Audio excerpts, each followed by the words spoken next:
Ma'am, get down. The shout ripped through the noise of morning traffic like a siren.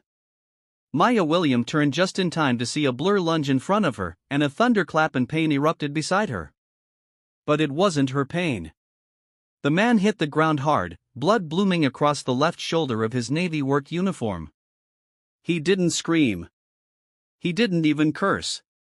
He simply collapsed at her feet like a human shield, protecting a stranger whose face he didn't even know. 30 minutes earlier, Maya had stepped out of her father's Midtown headquarters with a mind cluttered by betrayal.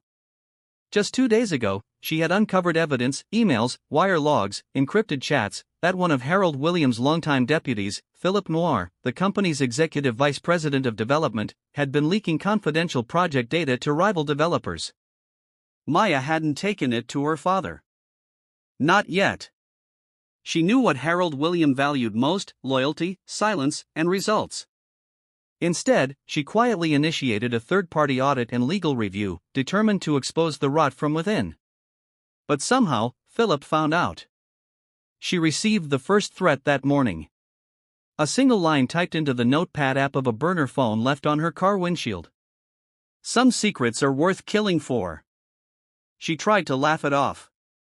Power came with enemies. She'd been followed by paparazzi, insulted by union leaders, and slandered by online trolls. But this felt different now.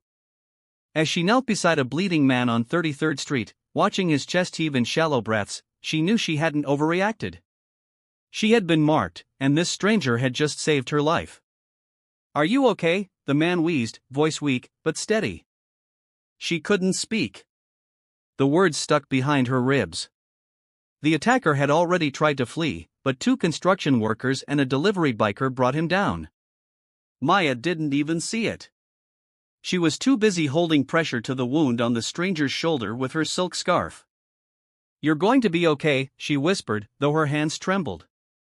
Sirens screamed. A paramedic team rushed toward them, forcing the crowd to split. "What's his name?" one of them asked. "I don't know," she said, stunned by her own answer. They tried to stop her from entering the ambulance, but Maya ignored them. She stepped inside, never once releasing the man's hand. The ambulance ride blurred around her. She could barely hear the vitals being shouted. BP dropping, pulse thready, oxygen low. Her phone vibrated non-stop. Press, security, her father's assistant, Philip Noir. She didn't answer any of them. When they reached St. Luke's Trauma Center, a team was waiting. They whisked the man inside. Maya stood frozen at the entrance. Blood on her palms, her silk coat ruined. This wasn't just a random attack. She knew it now. Philip had hired someone to eliminate her to keep her silent. But instead, this man had stood between her and a bullet. She waited. Minutes passed. Then an hour. Her phone continued buzzing. A nurse brought her water. She didn't drink it. Finally, the surgeon emerged. "He's stable," the doctor said, his voice calm. "The bullet missed a major artery." He was lucky. Maya swallowed. "Can I see him?" For a few minutes, she walked into the ICU like stepping into a church. Machines hummed softly. The man's chest rose and fell in slow rhythm. Wires ran from his arms and neck. He looked peaceful but fragile, as if he'd just been pulled back from the edge of something dark. Maya stood by his side, unsure what to say. Then she whispered, "You saved my life, and you don't even know me." She reached out and brushed a lock of hair from his forehead. "Take a moment right here and tell us what you think. Deep down, do you still believe there are people out there willing to risk everything for a stranger? If even a part of you says yes, go ahead and give this story a like. It means more than you think." Brought to you by BUP Stories. The beeping of the heart monitor was steady, but the pulse Maya felt under her fingertips was faint, like a thread being tugged farther and farther away. The stranger's skin was warm, though paler than before. His shoulder was tightly bandaged, and his saline drip ticked beside his bed like a slow metronome. She hadn't moved from the chair in hours. A nurse had offered to bring her coffee. She declined. Her father had called 5 times. She didn't pick up. Outside the ICU window, the Manhattan skyline shimmered in late morning haze. But inside, the fluorescent lights cast a quiet kind of sorrow across the sterile white walls. Maya sat forward, elbows on her knees, eyes locked on the man who had taken a bullet for her. He hadn't stirred once. Then his fingers twitched. She bolted upright. "Hey," she whispered, leaning close. "Can you hear me?" A soft groan left his lips. His eyelids fluttered slowly, painstakingly. They opened. Confused brown eyes met hers, blurred and unfocused. "Where?" His voice cracked, dry as dust. "You're in the ICU at St. Luke's," she said softly. "You've been out since the shooting." He blinked, the memory creeping back like cold water against bare skin, his breath caught. "I got shot," she nodded, her voice catching. "You did. You saved my life." He tried to sit up. Pain hit him like a hammer. He grunted, collapsing back against the pillow. "Don't move," she said gently, placing a hand on his chest. "Just rest. You're safe now." He turned his head slightly, squinting at her. "You're the woman." "Yes," she said. "Maya. Maya William." Something flickered in his gaze, recognition. He might not have known her face, but he knew the name. Everyone in New York did. "You're the real estate princess," he rasped. She gave a faint smile. "Not a title I like, but yes." He exhaled shakily. "Hell of a morning. You're telling me." There was a pause. Then his voice dropped. "Did they catch him?" Maya's jaw tightened. "They caught the shooter. He's in custody, but he wasn't acting alone. And I think I know who gave the order." The man's eyes narrowed. "You got enemies?" "Apparently," she said. "I uncovered some things, sensitive things. Someone didn't like that I didn't stay quiet." The man let out a quiet breath. "Sounds familiar." She tilted her head. "What's your name?" "Elijah," he said. "Elijah Boone." The name settled in her like a weight. She finally had something solid to hold on to. "Thank you, Elijah. I mean it. You didn't even know me." "You looked scared," he murmured. "I just moved." She smiled, something warm stirring in her chest. "Well, you moved right into a bullet." His eyes closed for a moment. "Been through worse." She studied him, his square jaw, the rough stubble on his chin, the calloused hands that had gripped her scarf so tightly hours ago. He didn't look like a man who sought attention. He looked like someone who spent most of his life being overlooked. "You have family I should call?" she asked gently. Elijah's brow furrowed. "Just my grandma. She's in a care home in Baltimore. Doesn't know much anymore. Alzheimer's. I'm sorry." He shrugged or tried to. The movement made him wince. "I'm used to it." Maya's phone vibrated again. She ignored it. Elijah noticed. "Your people must be freaking out." "They'll live," she said. "The only thing I care about right now is making sure you're okay." He chuckled faintly. "Don't hear that often." The door creaked open. A nurse peeked in. "Miss William, you're needed outside. Press is asking questions. And your father's here." Maya stood, smoothing her coat now wrinkled and still stained with dried blood. She turned back to Elijah. "I'll be back. Don't go anywhere." "Not planning on it," he said with a crooked grin. As she stepped into the hallway, a wall of chaos greeted her. Flashbulbs flared through the hospital windows. 2 bodyguards stood nearby, tense. Her father was pacing near the nurse's station, voice raised. Maya, Harold Williams spotted her and strode over, suit impeccable, rage flickering beneath concern. "Why haven't you been answering your phone? What the hell happened?" She held up a hand. "Lower your voice. This is a hospital." He clenched his jaw.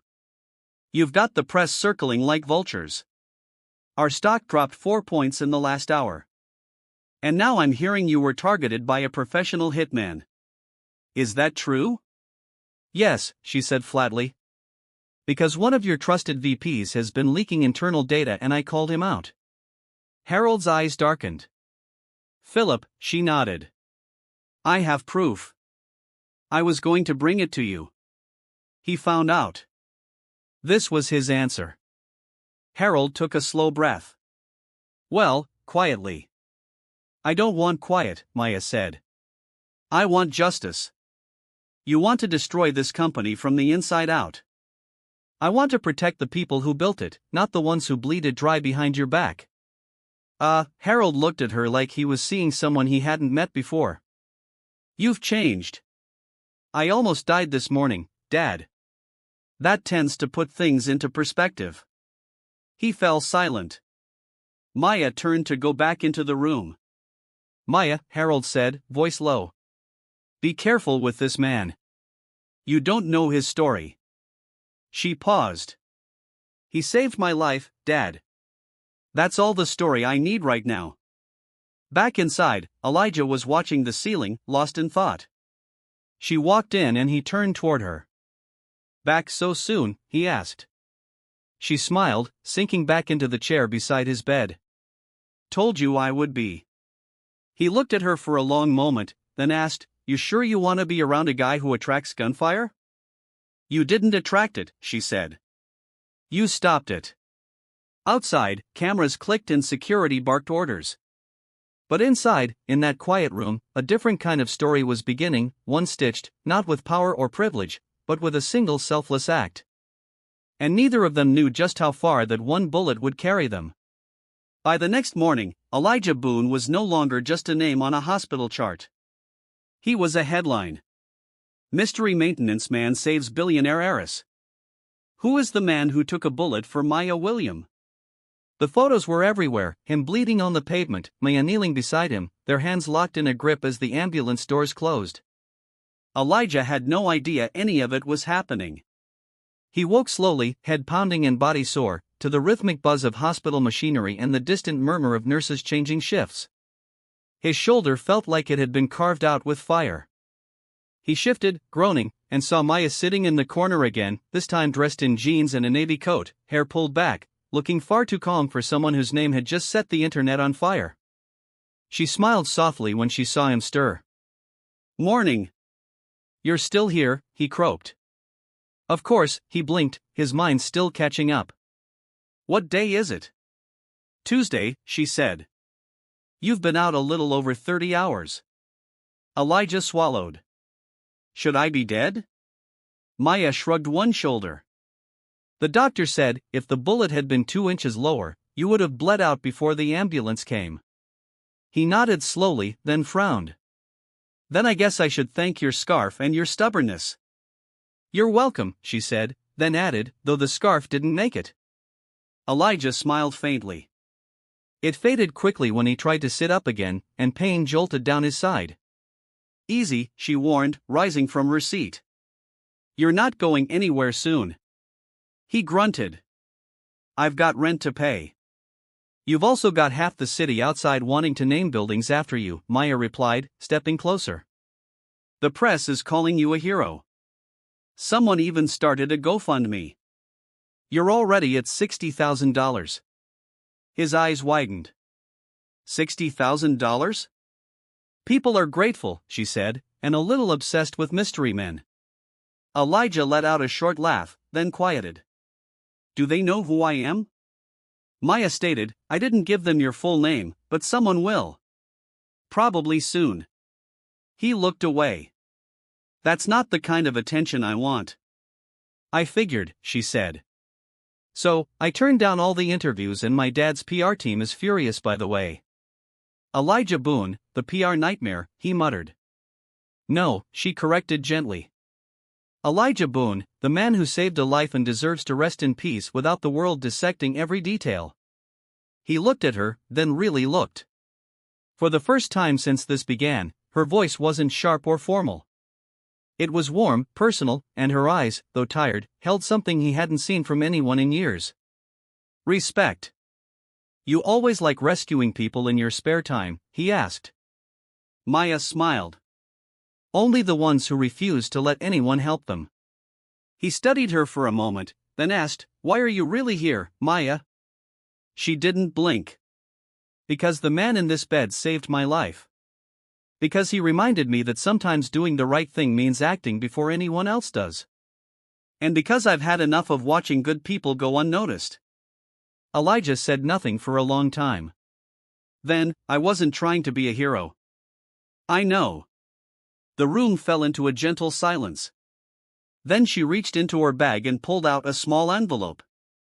She placed it on the table beside his water. "What's that?" he asked. "It's not money," she said quickly. "Just a letter. Something personal. You can open it when you feel ready." He eyed the envelope like it might explode. "What's in it?"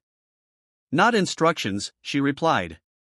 "Just thoughts from someone who owes you more than she knows how to say." Before he could respond, there was a knock at the door. A nurse poked her head in. "You've got a visitor, Mr. Boone." "I do." A second later, a woman pushed past the curtain, older, heavyset, wearing a pink jacket and a pair of worn-out sneakers. Her face was lined, her eyes fierce. "Ollie, Eli," she lit up.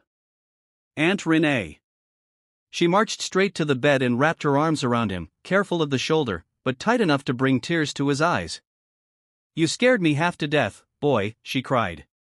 "What in God's name made you jump in front of a bullet?" "I didn't think," he whispered, choking up. "I just saw her in danger." "Well," Aunt Renee said, pulling back and wiping her cheeks. "You always were your mama's son." "Ah." Maya smiled softly from the side. Aunt Renee turned toward her. "And you must be the young lady he saved." "I am," Mia said, extending her hand. "Maya William." "It's a pleasure." Aunt Renee narrowed her eyes for a second, then took Mia's hand with surprising strength. "You're the billionaire's daughter, huh?" Maya didn't flinch. "Yes, ma'am." Renee gave her a long look. "Then, do something with it. Don't let this man's sacrifice get buried under board meetings and newspaper columns." Maya met her gaze evenly. "I won't." The nurse returned to escort Aunt Renee out, but not before she kissed Elijah's forehead and whispered, "You're still my baby, bullet or not." When the door clicked shut, Maya turned back to Elijah. "She's amazing," she said. "She raised me after my mom died," Elijah said, his voice quiet. "Worked 2 jobs to keep a roof over my head. She's the reason I joined the army. Thought I could do something that mattered." "And you did," Maya said, "more than most people ever will."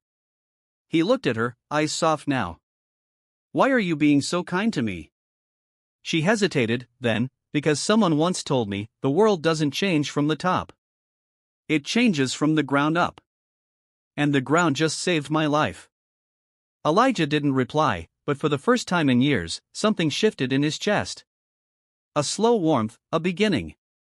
The following afternoon, the sunlight filtered through the blinds of room 304, casting long golden lines across the floor. Elijah sat propped up in bed, shoulders stiff, but less painful now, a small tray of untouched hospital food sitting beside him. He stared out the window, watching pigeons flutter past, his thoughts heavy with questions he hadn't dared ask out loud. He still wasn't sure what came next. Maya returned just after 2. She entered quietly, not wanting to disturb him, but he noticed her the second the door clicked shut. "You walk too quiet," he said without looking away from the window. She smiled. "It's my training." Daughter of a man who built towers learned early how to move without being noticed. He turned to her. "You're not exactly low profile anymore." "I noticed," she said, glancing toward the television mounted in the corner. It was muted, but his face was on the screen again right next to hers. Elijah shook his head. "It's surreal. All I ever wanted was to fix things and get paid on time." "You fixed more than you know," she said softly. "Then, after a beat, I came to talk to you about something." Elijah studied her expression. Her usual confidence was still there, but something underneath it had shifted, gone quieter, more careful. "Go ahead," he said. She took the seat beside his bed. "The man who tried to kill me. We were right. He was hired. And not just by anyone. Philip Noir." Elijah blinked. "The VP?" She nodded. "He was siphoning confidential data to competitors. I found out 2 weeks ago and launched a private investigation without telling my father. I wanted to be sure. I didn't realize he'd find out so fast." Elijah leaned back slowly. "So, this wasn't random?" "No," Maya said.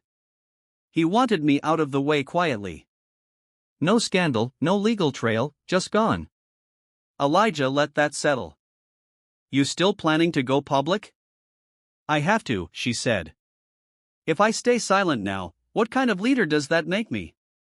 He nodded slowly. "A living one." Her eyes flicked to his. "You think I should walk away?" "I think you should be careful," Elijah said. "Justice is worth chasing, but it's sharp. It cuts in both directions." She looked down, quiet for a moment. "I've spent most of my life trying to prove I wasn't just Harold Williams' daughter. I built housing projects in Queens when the board told me it wasn't profitable. I pushed for union health coverage, and I lost battles, a lot of them, but I kept going." Elijah studied her. "And now," she said, "now I feel like I'm one breath away from losing everything, but I'd rather fall forward than stay standing in someone else's lie." He smiled slightly. "That's a hell of a philosophy." She shrugged. "You're the one who jumped into a bullet without knowing why." He exhaled a dry laugh. "Yeah, I guess we're both terrible at playing it safe." "Ah." Their eyes held for a moment longer than necessary. Then, Maya cleared her throat and opened her bag. She pulled out a folded piece of paper. "This came to my office this morning," she said. "Anonymous." Slipped under the door.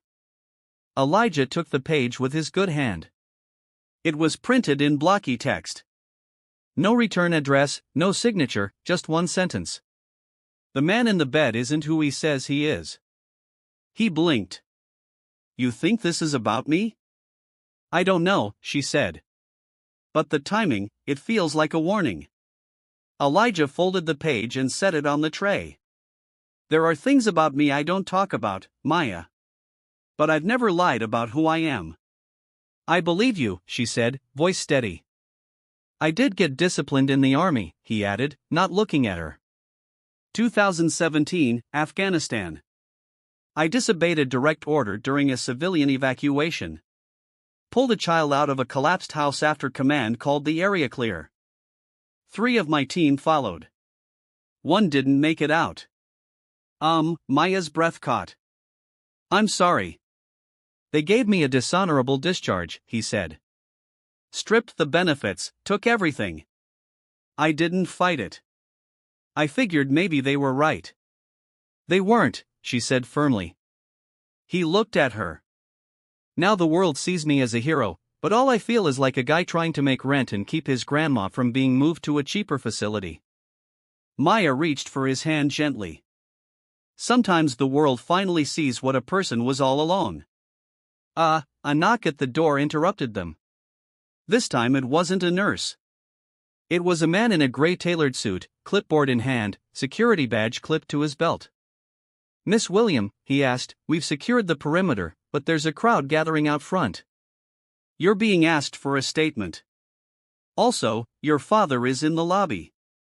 Maya sighed. "Of course, he is." She stood, but before leaving turned back to Elijah. "There's a gala tomorrow night. My father's company is hosting it. Press, investors, politicians, it's going to be a show." Elijah tilted his head. "And I want you to come," she said. "Not as some story, as my guest." Elijah blinked. "Me at a gala? I don't even own a jacket." She smiled. "That's the easy part. What's the hard part?" letting people see you the way I do." He looked at her, unsure how to respond, but something in his chest flickered. Hope, maybe, or fear. She left without pressing him further. The room fell quiet again. Elijah stared at the folded note on the tray. "The man in the bed isn't who he says he is," he whispered to himself. "Then maybe it's time they find out who I really am." Outside, cameras flashed. Inside, something stronger than bullets or headlines was beginning to stir, something Elijah hadn't felt in a long, long time. A reason to stand up again. Elijah hadn't worn a suit since his cousin's funeral. And even then, it didn't fit.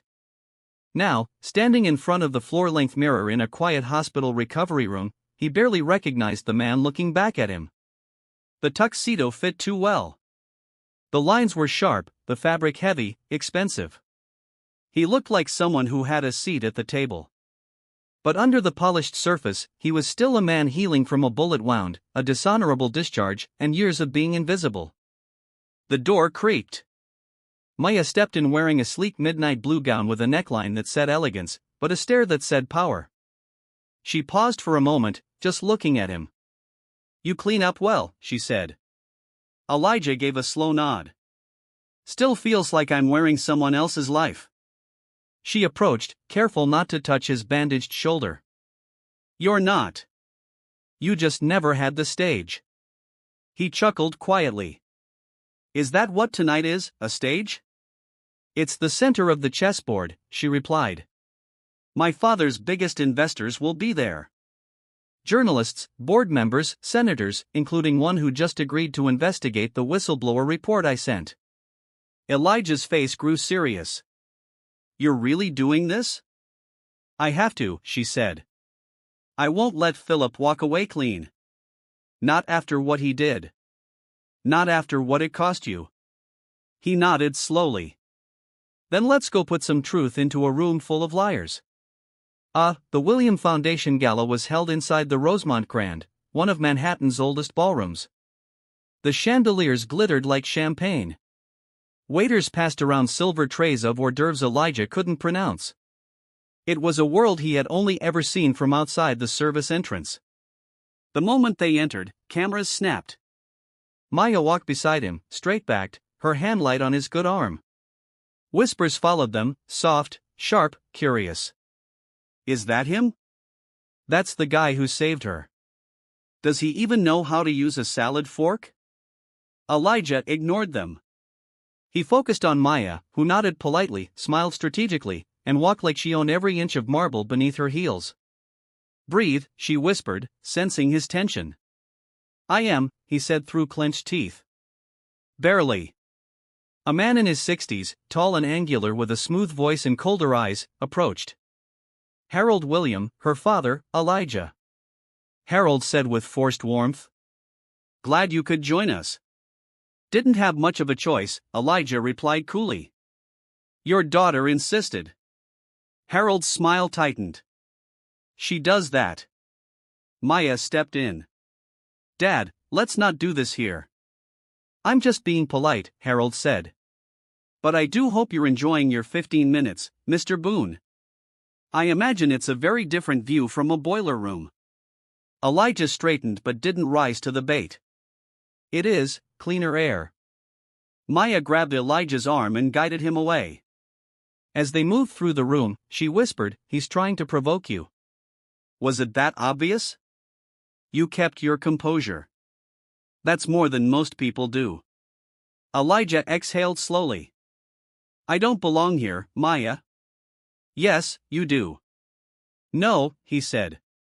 "You belong here. Your father does.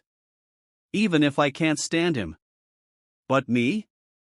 I'm just the guy who pulled a trigger for someone else's safety. That doesn't make me a guest. It makes me a story. And stories get old fast." She stopped walking, turned to face him. "You're wrong. You didn't become a story because of what you did. You became important because of who you are. You chose to act when no one else did, and I know for a fact half the people in this room wouldn't have even flinched." He searched her eyes, unsure how to hold that kind of praise. Then someone cleared their throat behind them. It was a short, balding man in glasses with a white envelope in his hand. "For you, Mr. Boone," the man said, offering the envelope. It was left anonymously at the front. Elijah hesitated, then took it. The man disappeared into the crowd. Maya leaned in. "What is it?" He opened the envelope slowly. Inside was a photo, grainy, printed from a security camera. It showed him years ago in uniform dragging a child from a burning building. Face streaked with ash. On the back, scribbled in permanent marker. "Some debts don't go unpaid." Elijah's throat tightened. He turned the photo in his hands, then tucked it inside his jacket. "That from your past?" Maya asked. "Yeah," he said quietly. "From the day I got discharged." Before she could say more, a voice echoed over the speakers. "Ladies and gentlemen, if I may have your attention." Harold stood at the stage, hands folded. Behind him, a large screen lit up with the William Holdings logo. "I want to thank you all for coming," he began. "And tonight I want to recognize someone who acted with extraordinary courage. Mr. Elijah Boone." Elijah froze. Maya's eyes narrowed. "He didn't tell me he was doing this." Harold gestured toward Elijah. "Elijah, would you join me on stage?" Elijah looked at Maya, then stepped forward, slow and steady, pulse pounding in his ears. When he reached the microphone, Harold stepped back, smiling like a man who had just played his final move. Elijah took the mic, looked at the crowd for a moment. Silence. Then he said, "I appreciate the invitation and I appreciate being called a hero, even if I never saw myself that way." People murmured. "But since we're talking about truth tonight, let's talk about more than just what you saw on the news. Let's talk about what you didn't see. Let's talk about how people like Philip Moore thrive behind closed doors while people like me are discarded when we're no longer useful. Let's talk about how silence has become more profitable than integrity." The crowd stilled. Harold's face drained of color. Maya smiled just slightly. "I didn't come here to accept a medal," Elijah continued. "I came here to remind you that doing the right thing doesn't require a gala. It just takes guts. And if that makes people uncomfortable, good. Maybe it should." He handed the mic back. Walked off the stage without another word. Maya met him halfway. "You just detonated the entire evening." "Good," he said. Felt like the air needed clearing. The crowd didn't clap, but they didn't boo either. Just silence. And somewhere deep inside that silence, something real began to take root. Not charity, not pity, but change. Rain fell in soft sheets the morning after the gala, blurring the skyline like watercolor. Elijah stood alone beneath the awning outside St. Luke's Hospital, collar turned up, his breath visible in the cold air. The tuxedo was gone. He'd traded it for his old army jacket, faded, scuffed, and familiar. In his hand was the photo, the one from the envelope. The child in his arms couldn't have been more than 6. Face half hidden by smoke and fear. Elijah remembered the girl's name, Isla. He never knew what happened to her. The mission had ended in chaos and the aftermath buried everything under red tape. He ran his thumb over the photo's edge as the memory washed over him. He hadn't thought about that day in years. And yet someone who'd been watching, hadn't forgotten. Behind him, the hospital doors whooshed open. Maya's voice followed. "You disappeared last night." Elijah turned. She wore a long gray coat, a warm scarf, her expression unreadable. "I needed air," he said. "Gala rooms aren't my natural habitat." "I gathered," she said, stepping closer. "You shook the pillars of that room, you know." "Wasn't my intention," he said. She raised an eyebrow.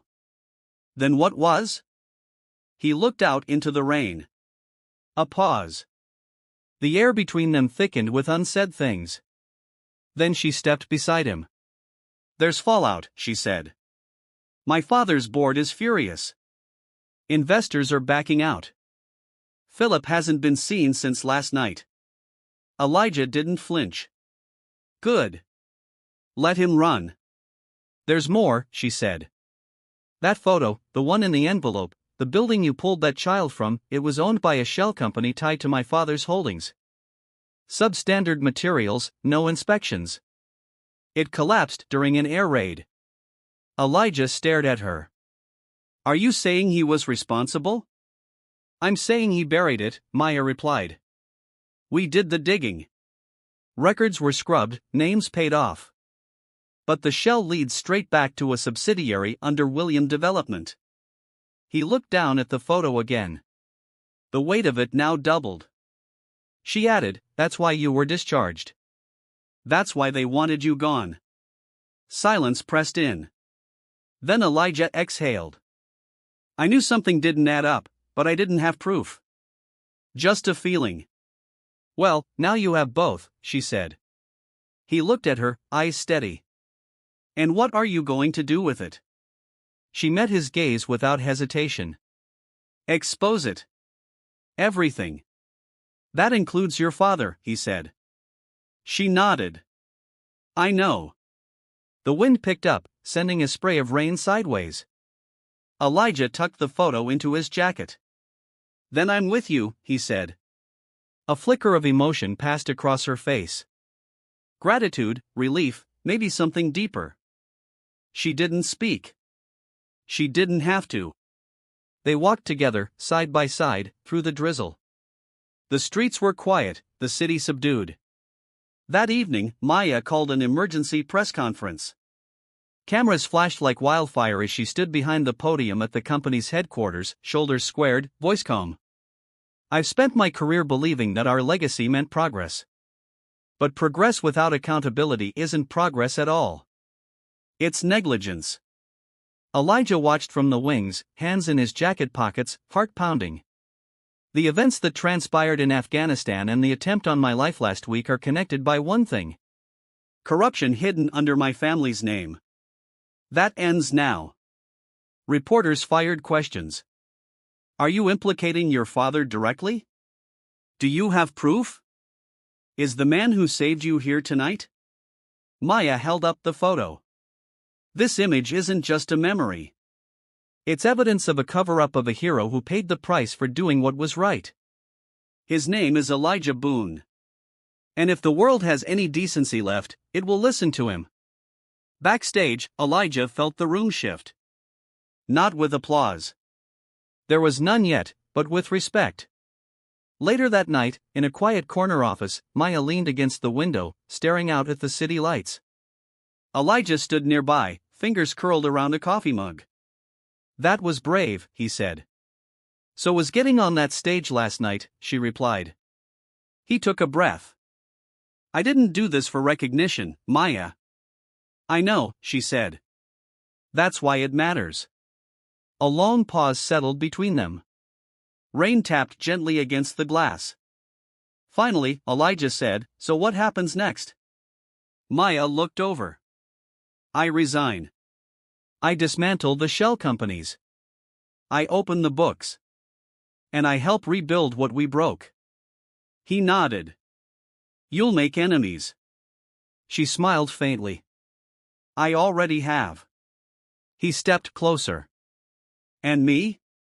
She hesitated, then said quietly. You have a choice. You can walk away or you can stay. Help me finish what we started. He looked at her, saw the fatigue behind her strength, the courage behind her fear. I didn't come this far to walk away, he said. Their eyes met. This time they didn't look away. She reached out, touched his hand. You know, she murmured. You were never just the man who took the bullet. You were the one who saw me when no one else did. He closed his fingers gently around hers.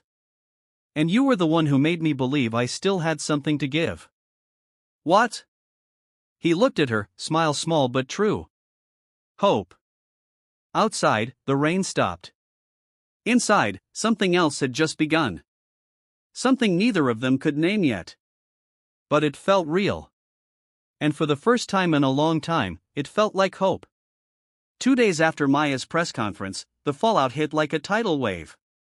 Headlines screamed across national networks. Real estate empire in crisis. Daughter of Harold William blows whistle on corruption. Former Army medic becomes symbol of integrity. The William Holdings stock plummeted. Board members resigned. Probes were launched by the Department of Justice and the SEC. Harold William himself had vanished from public view, canceling meetings, declining interviews, his spokesperson claiming he was taking time to reflect. But for Maya and Elijah, there was no time for reflection. They were too busy steering the wreckage. Elijah spent most of his hours in Maya's newly formed task group, a mix of pro bono lawyers, independent auditors, and investigative journalists. He wasn't a strategist, but he brought something even more valuable to the room. Clarity. He cut through spin like a scalpel, reminding everyone why they were there in the first place. On Thursday afternoon, as Maya wrapped up a tense call with federal regulators, Elijah walked into her temporary office, reconfigured break room at a nonprofit clinic in Queens. He held a manila folder in one hand, his brow tight. "Got something," he said. She looked up from her laptop. "Good or bad?" "Both," he replied, placing the folder in front of her. "It's a list of offshore accounts connected to the shell companies your father used to shield construction deals in conflict zones." Maya flipped through the pages. Her heart dropped. There were names, transaction dates, even wire transfers tied to political campaigns. "This goes deeper than I thought," she murmured. "Deeper and dirtier," Elijah said. "And one of those accounts was just emptied. Yesterday, someone's moving fast." Maya closed the folder slowly. "We're getting close." Too close," Elijah said. "I saw two unfamiliar cars parked outside my building last night. No plates." She looked at him, alarm flashing across her face. "You think it's them?" He nodded. "Maybe not your father's people, but someone who's got a lot to lose if this all goes public." Maya stood, crossing to the window. Rain again. New York never stayed dry for long. "Elijah," she said, "you should leave town for a while." "No," he replied immediately. "You've done enough." "I haven't," he cut in. "I didn't take that bullet just to slink off while you fight this alone." She turned toward him, voice lower. "If something happened to you again, I don't know if I could." She stopped herself. He stepped closer. "Hey," he said gently. "You're not losing me. Not this time." Their eyes held. No walls, no roles, just truth. Maya broke the silence with a small, almost sad smile. "You know, this wasn't supposed to be our story." I know," he said, "but I like the way it's unfolding." Later that evening, Elijah stood alone on the rooftop of the clinic. The city stretched around him, glowing, breathing, untamed. His phone buzzed. Unknown number. He picked up. "Elijah Boone," came a deep voice. "You don't know me, but I know you." He stiffened. "Who is this?" "I worked in Kandahar," the voice continued. "You pulled my niece from a collapsed shelter. I was there when command called in the airstrike." Elijah's breath caught. "They covered it up, blamed you." "I've kept quiet for years, but after what I saw on TV, what you said at that gala, I remembered who I was." Elijah said nothing. His heart thudded like it wanted to run. "There's a video," the man said. "Helmet cam, yours. Someone salvaged the data." "Where is it?" Elijah asked. "I sent it to the inbox listed on Maya Williams' public statement. Check it.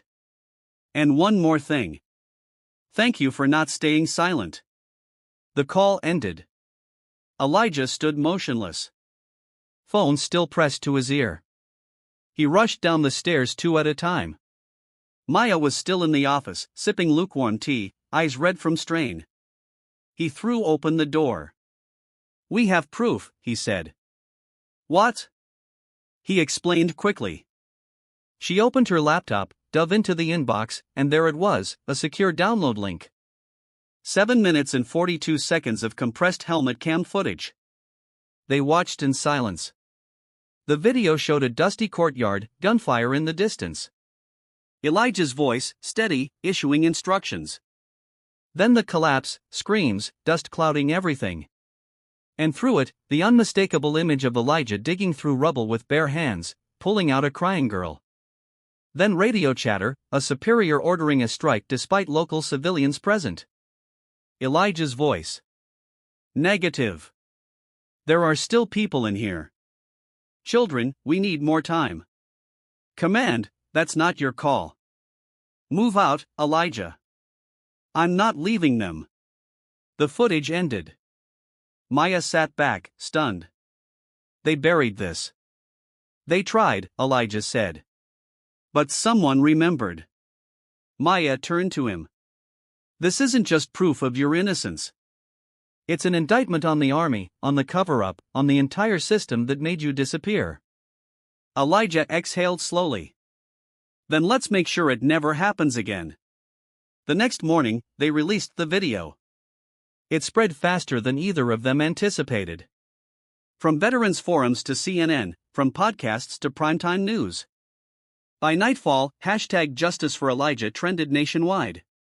Former soldiers began to come forward. Parents of children lost in the airstrike demanded answers.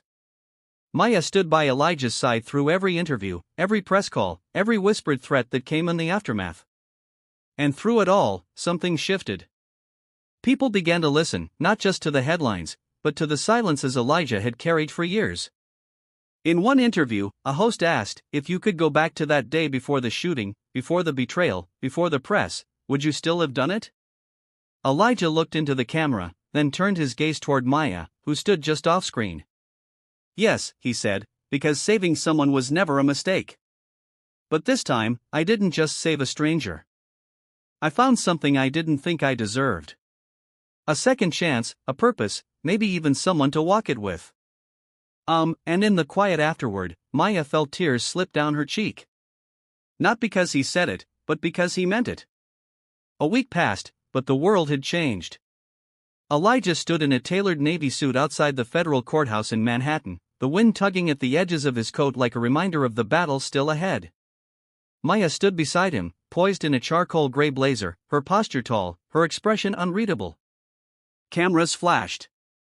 Reporters shouted questions, but neither of them blinked. Inside, Harold Williams sat at the defense table, flanked by high-priced lawyers who now looked like ghosts of a collapsing empire. His hair was grayer than it had been in the last photo the media had of him. His jaw, once steeled by success, was clenched now with something closer to dread. He hadn't looked at Maya, not once, but she looked at him, not with vengeance, with clarity, with the unflinching gaze of a daughter who had outgrown the illusion. The courtroom was packed. Veterans, journalists, community leaders, survivors, and in the third row, Elijah's mother, Gloria, sat quietly with a folded handkerchief in her lap. She had flown up from Savannah to witness this day with her own eyes. When the judge called the session to order, Elijah leaned in and whispered to Maya, "You ready?" She didn't answer. She didn't have to. The prosecution opened with a searing argument, laying out the chain of financial deception, political bribery, and the assassination attempt on Mia's life, orchestrated by a deputy VP in Harold's empire, whose actions had been caught in a desperate email thread Mia had forwarded to the authorities. It all pointed back to Harold, who, while not giving the kill order, had helped bury the conspiracy. Then came the testimony. One by one, whistleblowers stepped forward. Architects, accountants, former military advisors on Harold's payroll. They painted a picture of a man who built his empire not on vision, but on fear, favor, and silence. And then it was Elijah's turn. He stood, walked to the witness stand. He took his oath with a calm voice that echoed through the chamber. "What is your profession, Mr. Boone?" the prosecutor asked. "I was a combat medic in the United States Army, stationed in Afghanistan, Iraq, and later undisclosed operations." Why are you here today?" Elijah turned toward Harold for the first time. "Because I was labeled a traitor for doing what I was trained to do, save lives. Because someone like Harold William thought my truth was inconvenient. And because the daughter he tried to silence is the reason I'm still standing." Murmurs rippled through the court. And what is your relationship with Miss Maya William? Elijah hesitated for the briefest second, then said, "She's the reason I believe people can change even after the worst has been done to them. She's my beginning." A hush fell. The judge nodded for them to proceed. After recess, Maya took the stand. Her voice was steadier than anyone expected. Not cold, not fiery, but honest. "My father taught me how to read contracts when I was 8, she began. "He told me, details are everything. I believed him. I modeled myself after him. And for a long time, I didn't want to see what those details were hiding." She inhaled. "But when I found out the truth, that someone in our company paid to have me killed, and that my father protected that man, I knew the person I had to become wasn't his daughter. It was my own woman. And that meant standing here telling you all this, not for revenge, but for closure." She stepped down in silence and the jury watched her like they were watching someone pull herself free from chains. Later that night, the two of them sat on the rooftop of a quiet cafe in Brooklyn, far from the reporters and legal teams. The city lights stretched in every direction. The air was cool, the sky a navy sheet stitched with stars. Maya turned to Elijah, who was sipping a black coffee, his expression still and unreadable. "What are you thinking?" she asked. He took a moment. "I'm thinking about the first time I saw you at the cafe, before the gun, before the press. You were reading a book on urban ethics." She smiled faintly. "Yeah, I thought you were just the janitor." "I was, at least on paper." "And now," he looked at her. "Now I'm something else. And so are you." They sat in silence, a kind of silence that felt earned. Then Mia leaned back, her voice soft. "My dad didn't even flinch when I told the truth. Not a single emotion, like he'd already accepted that I wasn't his anymore." "He didn't lose a daughter," Elijah said. "He lost the lie he raised her in." She looked at him. "And you? You still believe in justice?" He paused, then nodded. "Yeah, but I believe in quiet justice now. The kind that doesn't need applause, just healing." She reached across the table, taking his hand. "You saved me, not just from that bullet, from everything." Elijah squeezed her fingers, "And you gave me something I didn't know I was missing." "What?" He looked at her, smile small but true. "Hope." Across the street, a mural caught the light. A pair of hands lifting a child. Beneath it. "Justice isn't the noise, it's the rebuild." Neither of them said a word after that. They just sat, breathing, becoming something new together. It was a quiet morning when Maya returned to the old family estate on the outskirts of Rhinebeck, New York. The property had been in the William family for 3 generations. And though she had once walked its marble halls as a child in patent leather shoes, today she arrived alone. No driver, no assistant, just a duffel bag and a letter tucked into her coat pocket. She didn't ring the bell. She had her own key. The house had been empty since the trial. Harold William, now awaiting sentencing, had signed over the estate to Maya in what his lawyer called a gesture of familial responsibility. Maya hadn't replied. Not until now. Inside, dust had gathered like memory. The grand chandelier above the foyer looked dimmer than she remembered, and the grandfather clock in the hallway had stopped ticking, stuck at 3:16 a.m., the very hour she'd been rushed into surgery weeks ago. She moved room by room, letting the silence guide her.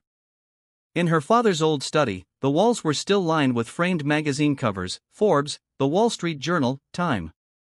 His legacy was frozen in glass and gold leaf, but on the massive oak desk, she laid down the letter, Elijah's handwriting, tight and deliberate. If you're reading this, it means you're ready. This house may be part of your history, but it's not your future. Neither is your father's shadow. Not anymore. She sat down slowly in the leather chair that once dwarfed her when she was a girl and read the rest. You asked me once what I wanted from all this. I didn't know then. I think I do now. I want a life where the people who do the right thing don't have to apologize for it. A life where the ones who take bullets, literally or otherwise, can finally stop running. I want that life with you. Maya closed her eyes. Outside, the winter sun was rising, gentle and unapologetic. Later that day, she found Elijah standing on the edge of Battery Park, looking out over the harbor. His coat was open to the wind and in his hands was a small brown box. She said nothing at first, just slipped her arm into his. He smiled without turning. "You found the letter?" "I did." And she rested her head against his shoulder. "I think you were right." They stood there for a moment, watching a ferry churn the water as it pulled into dock. He opened the box, revealing a thin silver chain with a simple charm, a tiny phoenix, its wings outstretched in mid-flight. "For you," he said, "not because you rose from ashes, but because you chose not to become them." Maya swallowed hard. "I've never had someone give me something like this without expecting power or position in return." "I'm not giving it to Maya William, real estate heiress," he said gently. "I'm giving it to the woman who saw the world break and decided to build something better." She took the necklace and held it tightly, then whispered, "Come with me." He followed her to the edge of the memorial pools at the 9/11 site. The names etched into the black granite shimmered beneath a layer of mist. She paused, pulling out a note she had written. She read aloud, "Not for the crowd, not for the cameras, just for him. My father taught me how to build things. Elijah taught me why they should matter." She folded the paper and tucked it into the sliver between the stones. Then she turned to him. "I want to leave something better behind and I want you with me." Elijah looked at her and for once didn't need to speak. His hand found hers. 3 months later, a new foundation was launched. The Boone William Initiative for Silent Justice. Its mission wasn't about flashy trials or headlines. It was about giving resources to whistleblowers, victims of corporate retaliation, and former service members navigating trauma in silence. The day it launched, Elijah gave a speech on the steps of the very courthouse where he'd once testified. "I was never supposed to make it this far," he began, voice clear in the microphone. "I was born with 2 strikes, poor and black, but I had a mother who taught me how to heal, and a woman who reminded me why." He looked at Maya then, "And now I'm here, not as a survivor, but as a builder." The crowd applauded, but Elijah's eyes were only on her. After the event, an older man in a Vietnam veteran cap walked up and shook Elijah's hand. "Never seen justice delivered so quiet and land so hard," he said, eyes damp. "Thank you." Eli nodded, moved. "We're just getting started." That night, in their apartment high above the East River, Maya opened the windows to let in the spring air. She and Elijah sat on the couch, watching the city lights blink like signals from a distant universe. "I still have dreams," she said quietly. "About your father?" "About the moment I turned and saw you standing there in front of the gun." Elijah placed his hand over hers. "Every life has a turning point. That was ours." She nodded, then smiled.